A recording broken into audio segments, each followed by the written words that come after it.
Hi, everyone. Get ready for the How I Raised It podcast, the show where you get an inside, unfiltered look at how real entrepreneurs raise capital for their businesses. I'm your host, Nathan Beckert, and today's episode is with Garin Toren of Ping. Garin shares some really interesting and specific tactics for how to crack into multiple angel investor groups at once. He also shares a clever hack for meeting investors on Lunchclub. If you are tuning into this podcast to learn how to raise capital for your business, I've created a super valuable free welcome pack for you. It includes a list of 2,500 investors who don't require a warm intro, plus 200 of the most important questions that serious investors are going to ask you. It will really help you get prepared to rock your fundraise. To get instant access to this, please click the link in the first comment. And while you're there, please leave us a nice comment about what you like about this show. I'd really appreciate that. Last but not least, if you enjoy this conversation and think someone else would too, please share it with them and hit that subscribe button to get all our latest episodes. Thank you so much. Sit back and enjoy the chat with Garin. Welcome to How I Raised It, the podcast that goes behind the scenes with entrepreneurs who've raised capital. We uncover the tips, tricks, and techniques they use to get investors to write a check. Strap in and turn it up. Hi, welcome to another episode of How I Raised It, produced by Foundersuite.com. Today I have Garin Toren of Ping coming to us from Southampton, New York. How's it going there? Morning. It's going good. Thank you. Thank you for having me. Excellent. Now, Southampton, how far out is that kind of from Manhattan? Put that geographically. Yeah, I'm on the west side of Southampton on the Shinnecock Bay. So that's about an hour 40 from Manhattan. Got it. So you take your helicopter out there when you need to get out Absolutely. There? Landed right there in the bay. Perfect. Excellent. And how long have you been there? This is my second home. And so, of course, with COVID, it became my first home. So I guess we'll be heading back to the suburbs of New York, probably towards the end of this year, early next year. That's the current plan. But right now we've been enjoying this extended vacation on the beach for the last 18 months. Great. Well, what is Ping?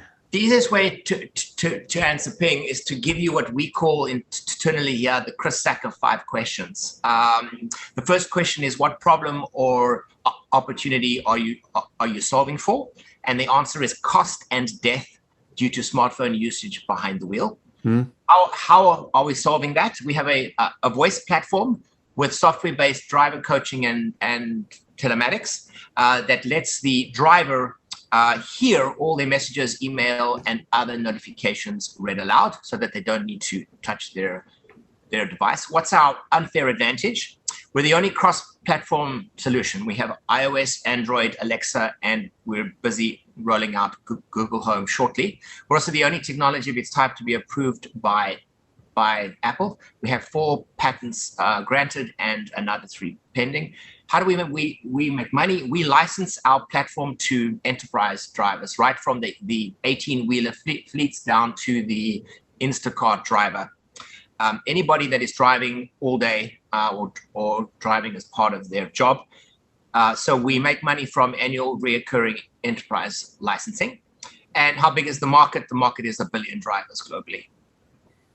Got it. So Instacart or one of these, it would typically be fleet owners. I mean, we're not talking Ubers and Lyfts because those are their own independent. So Uber, Lyft, and would actually be perfect partners for us because we would put our technology inside their driver app. So right now, if you're at the airport, you have the ability to text your Uber driver.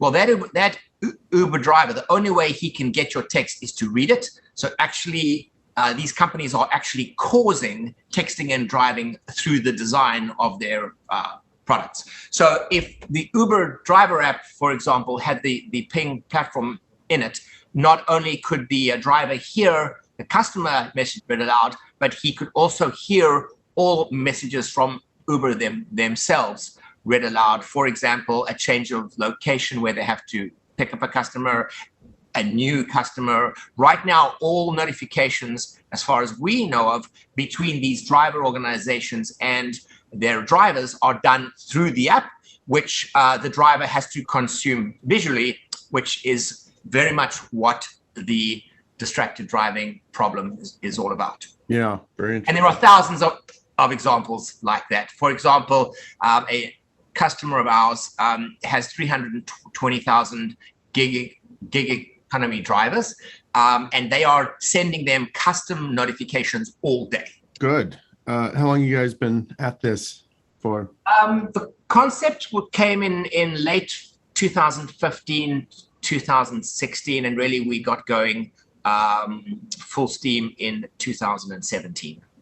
Cool. Let's talk about raising money. How much have you guys raised and over how many rounds? Yeah, so we're in our first round, our seed round. It's a pretty standard Series C convertible note. And we've raised $1.9 million out of what is going to probably land up being a $2.5 million seed round. Interesting. So before we get into tactics, which I really want to get to, sure. Something you mentioned before the call is that you've sort of been raising this not as a discrete kind of 3 month, 6 month round, but sort of over almost a rolling type of raise. Tell us about that. Yeah, so my understanding of the typical founder is that they will decide to raise a particular amount of money in a 3 to 6 month period, and then they will stop fundraising and become totally operational until they need to raise their next round. We decided that we would follow a slightly different approach. Rather than fundraising and then not, we said, all right, we'll take a certain amount of our time. In my case, it's probably 3 to 4 hours a week at most. And we will just fundraise continuously until we're profitable, which should be middle of next year. So the 1.9 has been raised over a 2-year period, and the business has gained tremendous traction over those 2 years. So the first money in was at a 6.5 mil convertible note cap. The last money in is at a $15 million convertible note cap. So whilst it's all the same round, we've been raising anything from 50 to 150,000 a month for the last 2 years. And also the convertible notes are 2-year periods. So the people that the first money in, well, their note's going to converted at the end of last year, right? The people that came in a year later only convert at the end of this year, and so on. So by having a rolling round, we're able to maximize the value of the company when raising, which also then makes sure that myself and my co-founder are letting us the smallest amount of equity go as possible.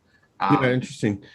Yeah. So, and then the other thing is because we didn't have 2 mil in the bank at one time, we've had to be very lean and very conservative. I would think, and I would probably be guilty of this, that if I had a bank balance of $1 million or 2, I'd probably spend differently than if I had a bank balance of 300,000. Sure. Yeah, for sure. Definitely. It's kind of amazing. I mean, I think many founders can relate to that. Like when we, like every startup, when we were pre-funded, geez, every nickel and penny counts. And then you suddenly have $1 million from investors and you're like, all right, time to spend it. And investors want you to spend it in general. That's part of the model of venture capital is, right? You spend it and hopefully that gets you to a higher inflection point. So, so talk about this cap structure, I think, a little bit, because I think that's interesting. So how did you kind of decide when you can raise that cap? In other words, basically raising your valuation. Yeah, so we did it on the back of success. Mm-hmm. So for example, the first cap raise was from 6.5 to 10. And that was because we during that time period, we were awarded another 2 patents, and we signed our first enterprise customers. And then the raise from 10 to 13 was on the back of signing a global customer, and that customer's putting our platform into Kawasaki, Suzuki, Ducati, and BMW motorcycles. So that was the raise to 13. And then the raise to 15 was on the back of signing this 320,000 driver gig economy fleet, which should be about $1 million to $1.5 million ARR just based on that single customer. So these are big deals that we're working on, and when they close, even though the revenue is not flowing yet, we've got the contracts, and so it's just a case of when the revenue flows, not if. That makes sense. And would you wait for the deal to close and then kind of announce to the investors you're talking to, hey, this deal just went from 6 to 10 or whatever? Absolutely. And in fact, some of our investors, which are all angels, have come in 3 or 4 times. So on the back of each success we have, they'll invest more money. Yeah, that makes sense. Now, one question I have about this continuous fundraising, which is really something different we haven't really had on this show. How do you create the FOMO, or even the sort of, investors are great at watching and waiting and dragging their feet. So how do you create that catalyst, that impetus to actually write a check if you're sort of doing? I mean, we simply show them that the history of the round. You know, I have one investor right now.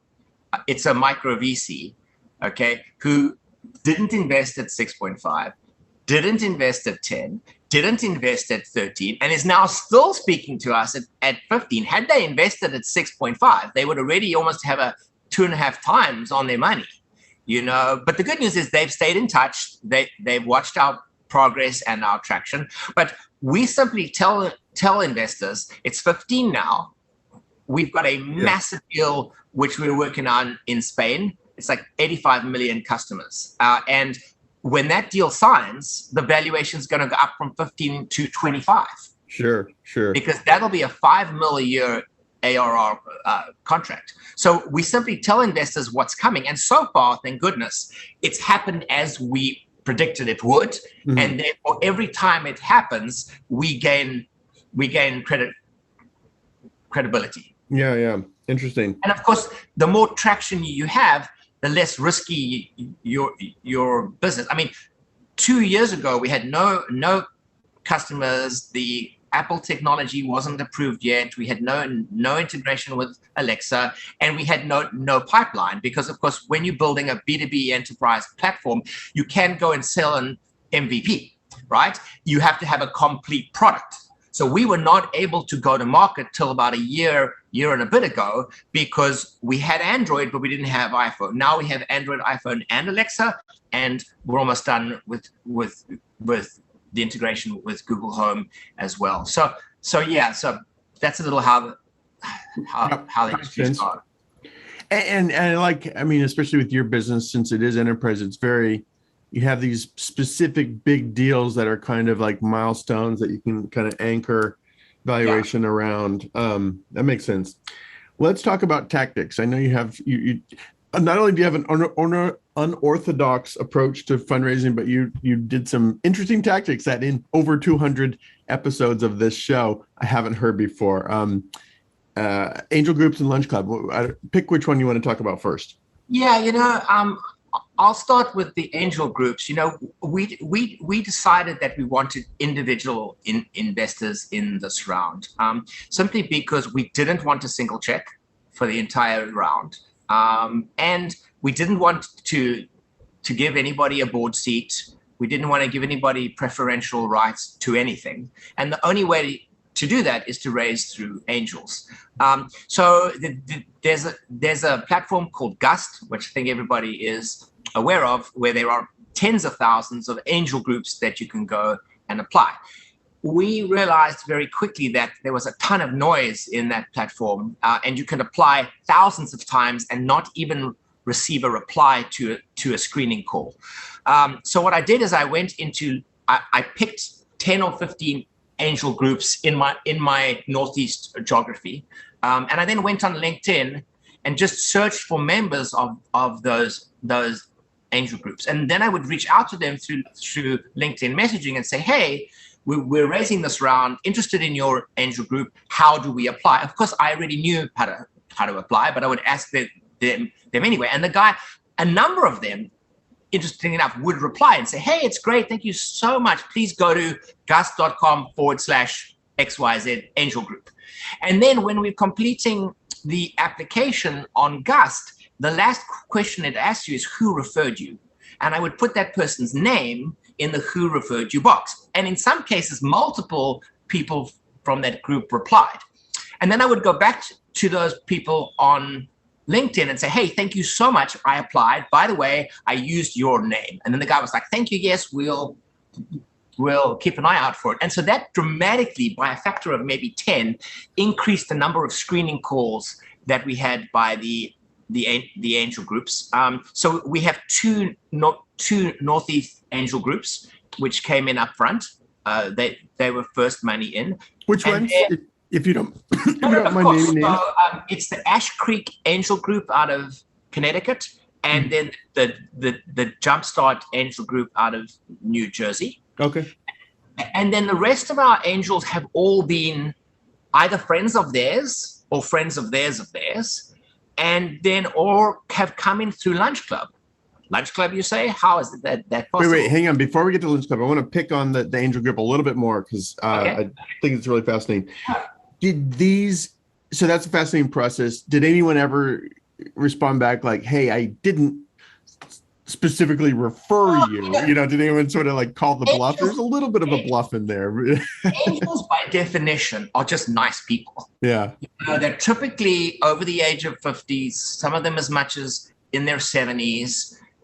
They've hustled their whole lives. They know what hustling is. Yeah, I'm hustling. And they appreciate the fact that you're hustling. Yeah, that's a good point. No, everyone's been super. In fact, some of them actually said, great, I'm going to contact the angel group administrator myself and make sure that he's seen it. Yeah. Some of them even went that far. That's great. And we have an amazing group of angels. I love my investors. The relationship's been great. Continue with that process just a little bit more. So you apply, you name drop who referred you, and then do you go and pitch in front of a group typically? Yeah. So what happens typically is you'll be invited to a screening call. They'll obviously view your deck and your financial information and all of those kind of things on Gust, and then they will invite you to a screening call, which is typically done by one or two people in the angel group. And then out of everybody that they screen, they will invite no more than 3 to 4 to a pitch night, which obviously became a Zoom thing 18 months ago. So most of my fundraising has been in COVID. But pre-COVID, you would actually go to an angel meeting and you would stand up and you'd have 8 minutes to pitch your business.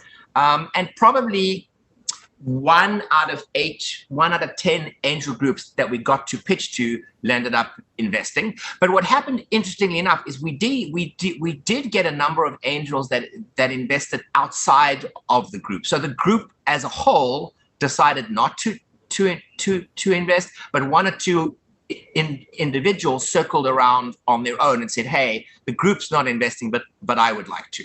Yeah, that's interesting. And is that with the ones that did come in, you say Ash Creek and Jumpstart? Yeah.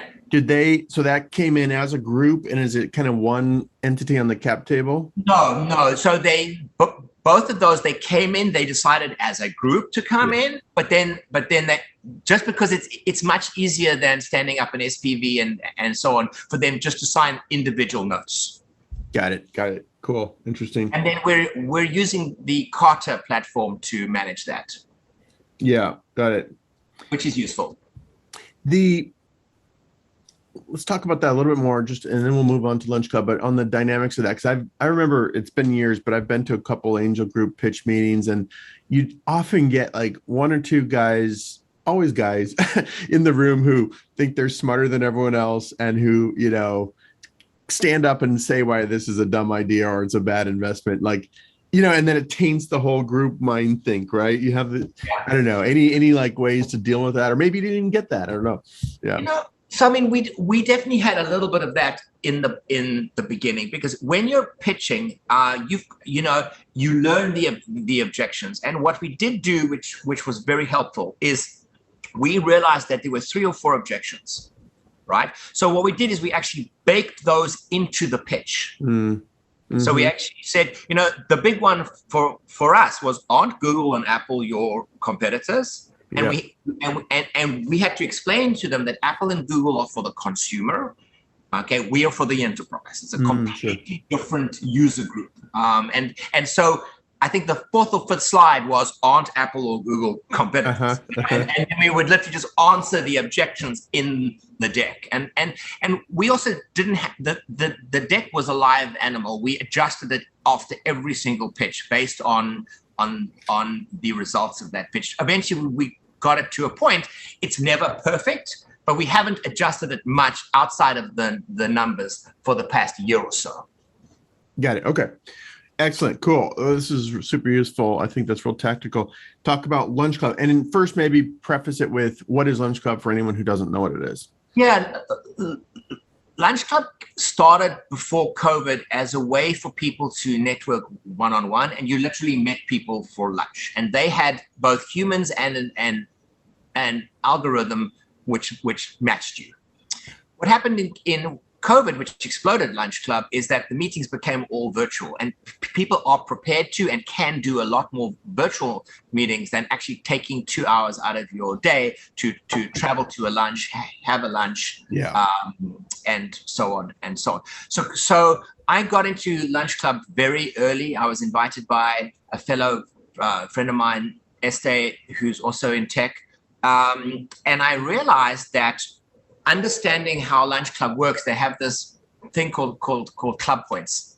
And the more you do on Lunchclub, the more club points you earn. So for example, I invited maybe 500 or 600 people in my LinkedIn network to Lunchclub, and I think 90 of them actually joined.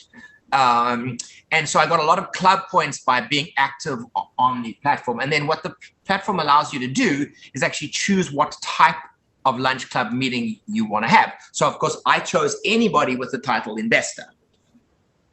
And then the majority of them were not applicable themselves because they were parts of funds, and we were not opening this round to funds. This is for private. Yeah. But a couple of them invested in their personal, themselves. Some of them invested with friends and family. And so I've raised about 500K so far on Lunchclub, and I'm just doing 2 45-minute meetings a week. So it's super low key as well because you're not pitching. You kind of have a conversation. And what I typically do is we'll just shoot the breeze until the investor says, so tell me about Ping. And then I'll say, great, you asked. Let me give you the Chris Sacca 5 questions. Okay, and then the conversation starts like that. But I always wait for the investor to ask the question. Yeah, interesting. Yeah. And then Lunchclub's been great because, when you go and meet with an investor or it's set up by somebody, it's by definition a pitch. Okay. Whereas Lunchclub's not. It's just a get to know meeting kind of thing. It can turn into a pitch, maybe, but even the pitches tend to be really low key conversational type meetings rather than, so-and-so introduced me to you, come to my office and pitch your startup. It's just a different vibe. I was going to ask on that a little bit. So at the end, you're keeping it conversational. At the end, do you go for the sort of, the close, most investors, if they're interested, will say, this has been awesome. Please send me your material. And so we use the platform called Docsend.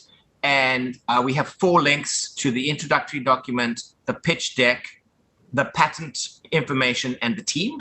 And I'll just send those 4 links. And then if they're interested further, then we have a very big data room in Dropbox, which has all the diligence. Every time an investor asks us for a document, we'd place it in a folder in Dropbox. 18 months to 2 years later, everything an investor could possibly want is in there.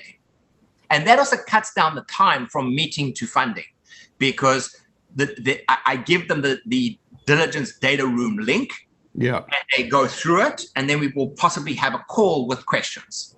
But everything's there. All the patent information, the technology stack, the finances, the reseller agreements, the customer contracts, the team work for hire agreements, the NDAs, everything's there. Yeah. And that also makes an investor very, very comfortable because, we're obviously organized and prepared.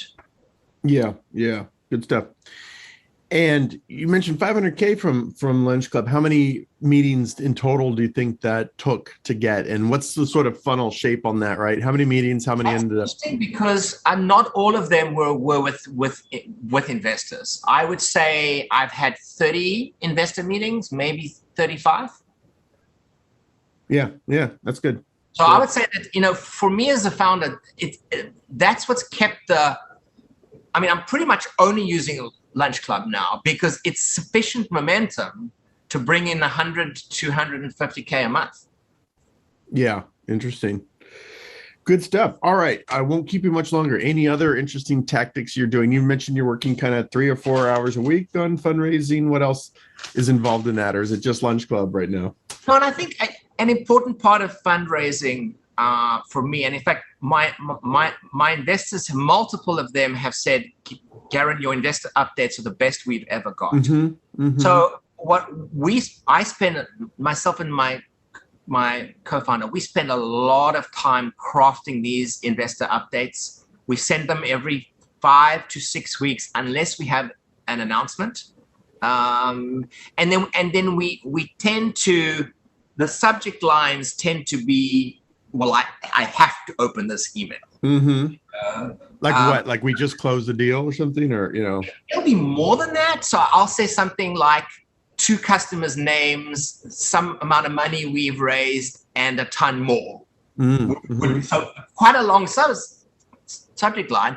And I've actually had many investors say, Garin, the reason why we never call you is because everything we could possibly want to know is in the investor update. And I do front load. So the first part of the email is probably 5 lines and it says summary. And then there's another heading which says detail. Because I know that a lot of investors are very busy, short attention spans. They can read 5 lines and know what's going on. If they want to troll through the next page of detail, they can. And also the other thing I do is anytime there's something important that I want to highlight, I'll put some type of a chart or graphic or image alongside, because if investors scanning an email, they're going to go straight to that image or chart or pie graph or whatever it might be. And then lastly, I would just say we've been vulnerable in our investor updates. If something's going wrong, we'll talk about the challenge. And lastly, we'll ask for help.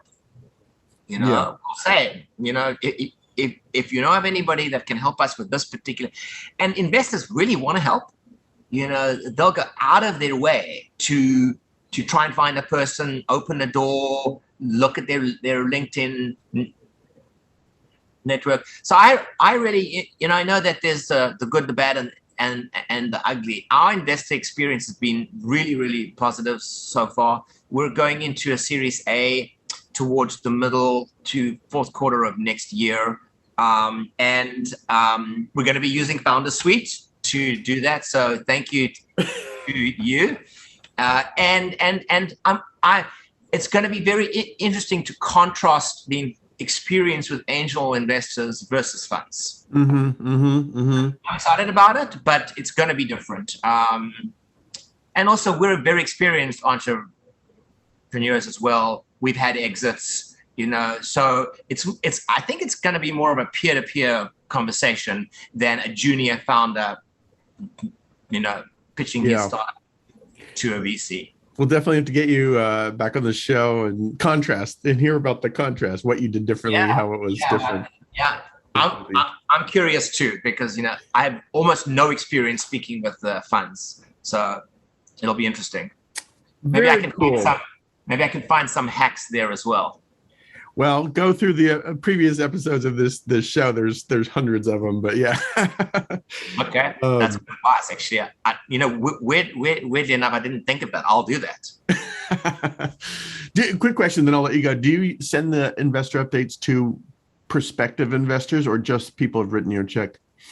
So it goes out to the existing investors, but I do forward it to the 3 or 4 that I'm actively engaged with. Got it. Mm-hmm. Mm-hmm. Not somebody from the past who's turned us down, because that's past, and I hate them. No, I'm joking.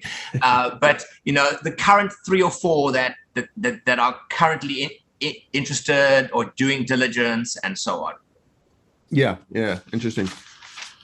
Excellent. All right. If people want to learn more about Ping, what's the best address to send them to? Yeah, so they go to pingloud.com, Pingloud, pingloud.com. I do always love getting LinkedIn connections, so hit me up on LinkedIn, linkedin.com/Garin Toren. Love meeting new people. And if there are any investors listening to the show, it's Garin@pingloud.com. We would welcome your angel investment. There we go. Good call to action there to close it out. So excellent. All right, Garin, thank you so much. This is good. This is really interesting stuff. These are some new tactics, which I love to discover, fresh tactics, fresh hacks. So this is great. Appreciate it. Enjoy the weekend there in Southampton, and we'll catch you later. Yeah, speak soon. Thanks, Nathan. Thanks, sir.